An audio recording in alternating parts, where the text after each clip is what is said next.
Hello everyone. आज हम पढ़ रहे हैं चैप्टर 2 माइक्रो ऑर्गेनिज्म फ्रेंड्स और फोज का फर्स्ट लेसन। अब चैप्टर 1 हमारा पूरा हो चुका था, हमने उसके extra question, text book exercises और जितनी भी थ्योरी थी वो सारी पढ़ ली है। तो आज हम सेकेंड चैप्टर स्टार्ट करते हैं। हमें इस चैप्टर में एज द नेम सजेस्ट क्या पढ़ना है कि जो माइक्रो ऑर्गेनिज्म है वो फ्रेंड्स हैं। फ्रेंड्स मतलब क्या हो गए, दोस्त हैं, या फिर फोज, फोज मतलब एनिमी। तो क्या वो हमारे दोस्त हैं या हमारे दुश्मन हैं, ये हम इस चैप्टर में देखेंगे। तो सबसे पहले आ जाते हैं माइक्रो ऑर्गेनिजम्स होते क्या हैं। Those living organisms which are so small that they can only be seen under a microscope. मतलब वो लिविंग ऑर्गेनिजम्स जो इतने छोटे होते हैं कि हमने नेक्ड आई से नहीं देख सकते, and can only be scene, वो सिर्फ माइक्रोस्कोप से देखे जा सकते हैं, उन्हें कहते हैं माइक्रो ऑर्गेनिज्म। नेक्ड आई, नेक्ड आई मतलब हम नॉर्मल अपनी आई से उन्हें नहीं देख सकते। ऐसे ऑर्गेनिज्म को क्या कहते हैं, microorganism. As the name suggest, organism हो गया लिविंग ऑर्गेनिज्म और माइक्रो हो गया बहुत ही छोटे, तो बहुत ही छोटे ऑर्गेनिज्म। और जो हम इनकी स्टडी करते हैं, माइक्रो ऑर्गेनिज्म की जो हम स्टडी करते हैं, इसे हम कहते हैं microbiology. The study of microorganism is known as microbiology. अब हमने पिछले चैप्टर में पढ़ा था कि रॉबर्ट हुक जो थे वो पहले ऐसे साइंटिस्ट थे या पहला ऐसा पर्सन था जिसने कॉर्क सेल्स मतलब सेल्स को देखा था। लेकिन जो वो सेल्स उसने डिस्कवर किए थे वो थे नॉन लिविंग सेल्स। उसके बाद एक साइंटिस्ट थे Anton van Leeuwenhoek. Anton van Leeuwenhoek ही ये पहले पर्सन थे जिन्होंने एस्टैब्लिश किया था existence of bacteria, that was bacteria as a living microorganism. तो पहले बार जो जिसने लिविंग ऑर्गेनिज्म देखा था माइक्रोस्कोप के नीचे, लिविंग ऑर्गेनिज्म, डेड सेल्स तो रॉबर्ट हुक ने देखे थे, लेकिन जो लिविंग ऑर्गेनिज्म था वो सबसे पहले देखा था एंटन वॉन ल्यूवेनहॉक ने। बैक्टीरिया की एग्जिस्टेंस को एस्टैब्लिश किया था। किसको देखा था, बैक्टीरिया को देखा था। अब उसके बाद आते हैं टाइप्स ऑफ माइक्रो ऑर्गेनिज्म। तो अब माइक्रो ऑर्गेनिज्म के अलग अलग टाइप होते हैं और वो किस बेसिस पे होते हैं, on the basis of cell structure. हर माइक्रो ऑर्गेनिज्म का अलग अलग सेल स्ट्रक्चर होता है, तो इस सेल स्ट्रक्चर के बेसिस पे हमने माइक्रो ऑर्गेनिज्म को डिवाइड किया है फॉलोइंग ग्रुप्स में। फर्स्ट है बैक्टीरिया। बैक्टीरिया के एग्जांपल है staphylococcus and vibrio cholera. Staphylococcus and vibrio cholera, इसकी स्पेलिंग आप याद कर लीजिएगा। फिर सेकेंड ग्रुप है फंगाई, जिसमें ब्रेड मोल्ड और यीस्ट। प्रोटोजोआन जिसमें पैरामीशियम, अमीबा और यूग्लिनिया। और एल्गे में आता है क्लोरेला एंड स्पायरोगाइरा। तो ये चार हमारे पास ग्रुप हैं और उसके एग्जाम्पल हमने पढ़ लिए। या स्पेलिंग देखिए, फंगाई, प्रोटोजोआन, एल्गे की तो बहुत इजी सी स्पेलिंग है। बैक्टीरिया में आप इससे ज्यादा सिंपल, मतलब इससे सिंपल बैक्टीरिया अगर आप सर्च करके लिख सकते हैं तो वो भी याद कर लीजिए, लेकिन आपकी बुक में दे रखे हैं स्टैफाइलोकोकस एंड विब्रियो कोलेरो, तो मैंने यहाँ पे इन दोनों का एग्जाम्पल दिया है आपको। इनके डायग्राम्स आपकी बुक में बने हुए हैं जो आप देख सकते हैं। अब हम पढ़ते हैं वायरस के बारे में। अभी हमने ऊपर चार टाइप ऑफ माइक्रो ऑर्गेनिज्म पढ़े, लेकिन उसमें वायरस को हमने इंक्लूड नहीं करा। वायरस भी एक टाइप का माइक्रो ऑर्गेनिज्म होता है और ये स्मॉलेस्ट माइक्रो ऑर्गेनिज्म होता है। मतलब जितने भी माइक्रो ऑर्गेनिज्म पढ़े उसमें भी जो सबसे छोटा होता है वो वायरस होता है। अब वायरस जो है वो बहुत ही यूनिक होता है। यूनिक क्यों होता है, वायरस जो होता है वो बहुत ही यूनिक होता है। रीजन क्यों ये यूनिक होता है, क्योंकि ये कैरेक्टरिस्टिक्स शो करता है लिविंग ऑर्गेनिज्म की भी और नॉन लिविंग थिंग्स की भी। मतलब living organism as well as non living things, ये दोनों की कैरेक्टरिस्टिक शो करता है।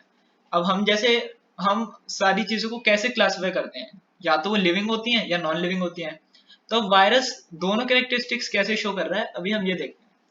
अब when they are in air और in contact with a non living thing, जब भी वायरस किसी नॉन लिविंग थिंग पे होता है, जैसे मान लो टेबल पे है, चेयर वगैरह, किसी भी नॉन लिविंग थिंग वॉल्स पे लगा हुआ है, तो वायरस क्या है कि वो नॉन लिविंग थिंग की तरह एक्ट करेगा। ये नॉर्मली अगर एयर में भी है तो वो नॉन लिविंग थिंग की तरह एक्ट करेगा।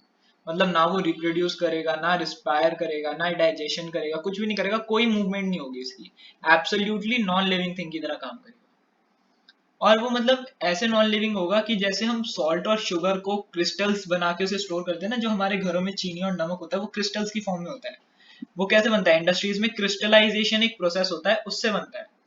तो जैसे क्रिस्टलाइजेशन होता है सॉल्ट और शुगर का, वैसे ही हम वायरस को भी क्रिस्टलाइज कर सकते हैं, वो इतना नॉन लिविंग होता है। लेकिन ये तो हो गई उसकी नॉन लिविंग कैरेक्टरिस्टिक्स। अब वो लिविंग कैरेक्टरिस्टिक्स कैसे शो करता है? जैसे ही when they come in contact with any living organism, किसी भी लिविंग ऑर्गेनिज्म से, लिविंग ऑर्गेनिज्म में बैक्टीरिया भी आ जाता है, मतलब माइक्रो ऑर्गेनिज्म भी आ जाते हैं। अगर वो ऐसे किसी भी बैक्टीरिया मतलब किसी भी लिविंग ऑर्गेनिज्म के कांटेक्ट में आ जाता है तो वो वैसे ही अपना लिविंग कैरेक्टरिस्टिक्स शो करने लगता है। कैसे शो करता है? It starts moving and it starts reproducing, मतलब वो उस सेल को इन्फेक्ट करता है और उसी सेल के अंदर अपने आप को मल्टीप्लाई करता रहता है, मतलब अपनी आबादी जो अपनी जो पॉपुलेशन है उसे इंक्रीज करता रहता है उसी सेल के अंदर। ये तो लिविंग ऑर्गेनिज्म की कैरेक्टरिस्टिक है, रिप्रोड्यूस करना और मूव करना। देयरफॉर जो वायरस है वो एज ए लिविंग ऑर्गेनिज्म भी है और नॉन लिविंग थिंग भी है। Virus are placed at the border line, मतलब वायरस जो है वो बॉर्डर लाइन पे होते हैं। लिविंग ऑर्गेनिज्म और नॉन लिविंग ये थिंग्स होगा, नॉन लिविंग ऑर्गेनिज्म नहीं होता, नॉन लिविंग थिंग्स होगा। Living organism and non living things दोनों की बॉर्डर लाइन मतलब दोनों के बीच में है, दोनों की प्रॉपर्टीज शो करता है।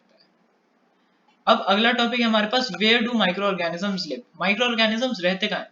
अब बेसिकली हम देखिए कि माइक्रो ऑर्गेनिज्म है वो हर जगह है, एवरीवेयर, हर जगह प्रेजेंट होते हैं। Microorganism are found everywhere in nature, nature में जहां जहां आप सोच सकते हैं वहां वहां माइक्रो ऑर्गेनिज्म प्रेजेंट होते हैं।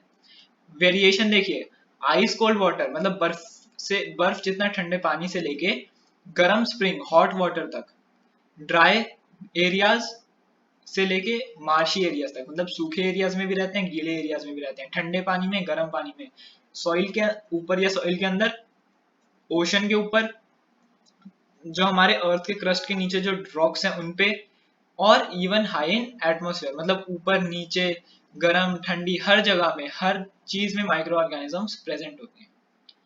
अब कुछ माइक्रो ऑर्गेनिज्म को ऑक्सीजन चाहिए होता है जिंदा रहने के लिए और कुछ को नहीं चाहिए होता। माइक्रो ऑर्गेनिज्म जो होते हैं ये तो हमने बात करी नेचर में कहाँ कहाँ होते हैं, और उसके बावजूद भी हर जगह प्रेजेंट होने के बाद भी माइक्रो ऑर्गेनिज्म जो है वो प्लांट्स और एनिमल्स के अंदर भी पाए जाते हैं, मतलब हमारे अंदर भी काफी सारे माइक्रो ऑर्गेनिज्म होते हैं जो हमारा बेसिक फंक्शंस करने में, जो हमारे बेसिक फंक्शंस होते हैं डाइजेशन रेस्पिरेशन इन सबको करने में हेल्प करते हैं। Microorganisms are even found in the bodies of plants and animals. Our mouth, throat, nose इन सब में large number of microorganisms होते हैं। अब इनका रोल क्या होता है? नेचर में तो हमने देख लिया हर जगह प्रेजेंट होते हैं, हमारी लाइफ में इनका क्या रोल है, मतलब हम इनके बारे में क्यों पढ़ रहे हैं? क्योंकि माइक्रो ऑर्गेनिज्म जो है वो हमारे एनवायरनमेंट के लिए और हमारी बॉडी के लिए दोनों पे इफेक्ट करते हैं, अच्छा भी और बुरा भी। अच्छा इफेक्ट ये नेचर पे क्या करते हैं कि ये हेल्प इन डीकम्पोजिशन प्रोसेस, जो बायोडिग्रेडेबल वेस्ट होता है वो कुछ समय के बाद डिग्रेड हो जाता है, डीकम्पोज हो जाता है। वो क्यों होता है? क्योंकि उस पर बैक्टीरिया ऐड करते हैं, बैक्टीरिया एक्ट करते हैं जिसकी वजह से वो डीकम्पोज हो जाता है, डीकम्पोजिशन प्रोसेस अकर हो जाता है। And in maintaining biogeochemical cycle, आपने पढ़ा होगा carbon cycles, nitrogen cycles, oxygen cycle जो एनवायरनमेंट में चलती रहती है, उन सब में भी इन माइक्रो ऑर्गेनिजम्स का ही हाथ होता है।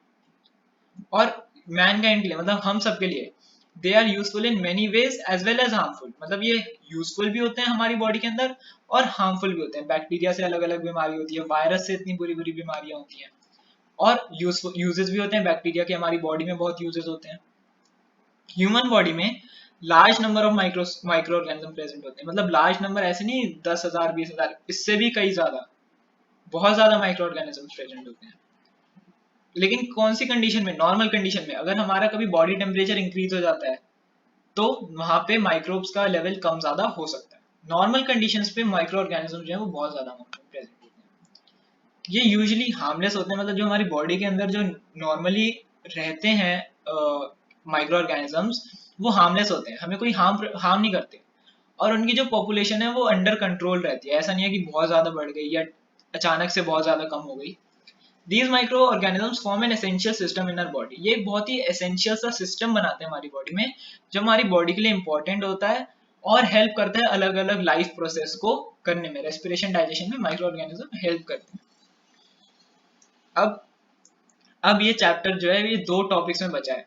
हमने अभी पढ़ लिया माइक्रो ऑर्गेनिज्म के सारे टाइप, अब हमें मेन चीज पढ़नी है इसकी, microorganism as are friends and microorganism as are foes. तो अभी हम पढ़ते हैं microorganism as are friends.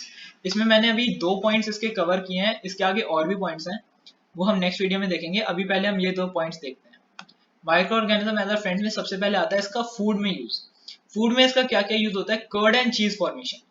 जो लैक्टोबैसिलस है, लैक्टोबैसिलस एक तरीके का बैक्टीरिया है, ये बैक्टीरिया का नाम है लैक्टोबैसिलस, एक तरह का बैक्टीरियम, बैक्टीरिया का सिंगल होता है bacterium, that helps in the formation of curd. दूध से दही बनती है, तो वो किसके थ्रू बनती है? लैक्टोबैसिलस के through. At favourable temperature, lactobacillus को अगर हम दूध में डालते हैं तो एक फेवरेबल टेम्परेचर पे वो मल्टीप्लाई होता रहता है, बैक्टीरिया जो है वो मल्टीप्लाई होता रहता है, पूरे मिल्क में मल्टीप्लाई होकर वो उसे कर्ड बना देता है, मतलब पूरे मिल्क में फैल जाता है और फिर उसे कर्ड बना देता है। और कुछ बैक्टीरिया और फंगाई जो होते हैं वो चीज बनाने में भी यूज होते हैं, चीज कह लीजिए आप, पनीर कह लीजिए, इन सब चीजों को बनाने में भी यूज किए जाता है फंगाई और बैक्टीरिया। तो ये तो हो गए उनके फूड में यूजेस। सेकंड हो गया फर्मेंटेशन प्रोसेस। फर्मेंटेशन प्रोसेस में क्या होता है? Fermentation process in bakery. Fermentation में क्या होता है? फंगाई जो होते हैं लाइक यीस्ट, यीस्ट एक तरह का फंगाई है। अब वो क्या करता है कि वो बहुत जल्दी जल्दी खुद को रिप्रोड्यूस करता है, और जब वो रिप्रोड्यूस करता है तो वो कार्बन डाइऑक्साइड गैस रिलीज करता है। अब अगर हम इस यीस्ट को डो में, मतलब आटे में, या फिर बैटर होता है जिससे इडली डोसा वगैरह साउथ इंडियन डिशेस बनती हैं ज्यादातर, अगर हम इन दोनों के अंदर यीस्ट को डाल दें और इसे छोड़ दें रिप्रोड्यूस होने के लिए, तो क्या होगा? वो कार्बन डाइऑक्साइड गैस रिलीज करेगा, और ये कार्बन डाइऑक्साइड गैस जो है ये उनके जो डो और बैटर आटे वगैरह के जो पार्टिकल्स हैं उनके बीच में चली जाएगी। अब उनके बीच में गैस आ गई तो वो क्या हो जाएंगे? किसी भी चीज के बीच में अगर गैस आ जाती है तो उसकी वॉल्यूम बढ़ा देगी, एक तो उसकी वॉल्यूम इंक्रीज हो जाएगी, और it makes it fluffy and soft, causes it to increase in volume and makes it fluffy and soft। तो जो केक्स वगैरह बनते हैं उसमें क्या यूज होता है? यीस्ट हम डाल, मतलब यीस्ट डायरेक्टली यीस्ट नहीं डालते, उसे किसी एडिबल मटेरियल में, मतलब खाने लायक चीज में मिलाकर ऐड करते हैं, जिससे उसकी जो ब्रेड है वो फ्लफी हो जाती है, सॉफ्ट हो जाती है। अब इस पूरे प्रोसेस को हम कहते हैं फर्मेंटेशन। जो यीस्ट ऐड करके जो पूरा ये प्रोसेस हमने पढ़ा उसे कहते हैं fermentation. Alcoholic beverages, alcoholic beverages हो गई, वाइन हो गए, बियर हो गया, इन सब में अल्कोहलिक बेवरेजेस में माइक्रो ऑर्गेनिज्म का यूज होता है। Microorganism are used in the manufacture of alcohol, wine and acetic acid. Acetic acid एक तरीके से आप मान लीजिए विनेगर ही होता है, मतलब विनेगर बनता है एसिटिक एसिड से, लेकिन आप अभी के लिए कंसिडर करिए acetic acid is a vinegar. Fungi like yeast, जो यीस्ट, फिर से यीस्ट का यूज आया, कन्वर्ट नेचुरल शुगर, जो नेचुरल हमारी चीनी होती है जो सीरियल्स में और फ्रूट्स वगैरह में प्रेजेंट होती है, उसको अल्कोहल में चेंज कर देता है। ये चीनी नॉर्मल जो घर में आती है वो वाली चीनी नहीं, जो फ्रूट्स में जो शुगरी टेस्ट आता है वो जो शुगर होती है उसको, या शुगर केन होता है, गन्ना जो होता है, चीनी उसी से मिलती है ना, तो उसमें अगर हम ये यीस्ट वगैरह डालते हैं, फर्मेंटेशन करते हैं, तो अल्कोहल में बदल जाता है, वो जो शुगर है वो अल्कोहल में बदल जाती है, और ये अल्कोहल फर्दर यूज किया जाता है अल्कोहलिक बेवरेजेस बनाने में, वही बियर वाइन वगैरह बनाने में यूज होता है। Acetic acid commonly known as vinegar is also produced by similar process. जो विनेगर है वो भी इसी प्रोसेस, फर्मेंटेशन प्रोसेस या यीस्ट एडिंग वाला प्रोसेस से बनाया जाता है। ये अभी तक हमने पढ़े फूड यूजेस इन फूड के 3 पॉइंट। आगे इसका सेकंड आ जाता है सीवेज ट्रीटमेंट। सीवेज ट्रीटमेंट में क्या होता है? कुछ बैक्टीरिया ऐसे होते हैं जो बायोलॉजिकल ट्रीटमेंट ऑफ सीवेज में यूज किए जाते हैं। अभी मैंने आपको बताया था ना, डीकम्पोजिशन में यूज किए जाते हैं, तो और बाकी जो इंडस्ट्रियल वेस्ट है उसको भी डिकम्पोज करने में हेल्प करते हैं, बायोलॉजिकल ट्रीटमेंट करते हैं उसकी। ऐसे बैक्टीरिया को हम कहते हैं एफ्लुएंट्स। क्या कहते हैं? एफ्लुएंट्स कहते हैं। तो एफ्लुएंट्स की definition, bacteria are used in the treatment of sewage and industrial waste and these bacteria are called effluents. और इस पूरे प्रोसेस को, the process in which bacteria are used for biological treatment of sewage and industrial waste are called bioaugmentation. क्या कहते हैं?